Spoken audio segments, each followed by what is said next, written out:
حضرت عمر کے زمانے میں نا ایک نوجوان تھا، نیک تھا، مسجد جایا کرتا تھا رات کو. تو مسجد جا رہا تھا تو رستے میں ایک عورت نے دعوت گناہ دی. ابن عساکر نے اس کو لکھا ہے.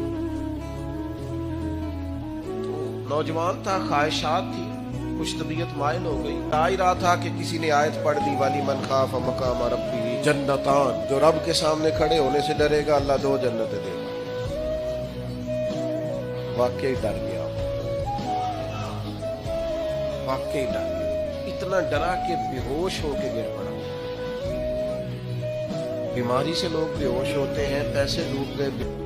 نوجوان ہے، چڑھتی جوانی ہے، پر پاکیزہ بڑی ہے. مجھے لگا ابا جی گناہ کی طرف چلا گیا تھا، پر میں نے آیت سن لی جو اللہ کے سامنے کھڑے ہونے سے ڈرے گا رب 2 جنتیں دے گا. میں ڈر گیا تھا، رب واقعی 2 جنتیں دے. پشتگانے خنجر تسلیم را، عشق کی خنجر سے قتل ہو گئے لوگ.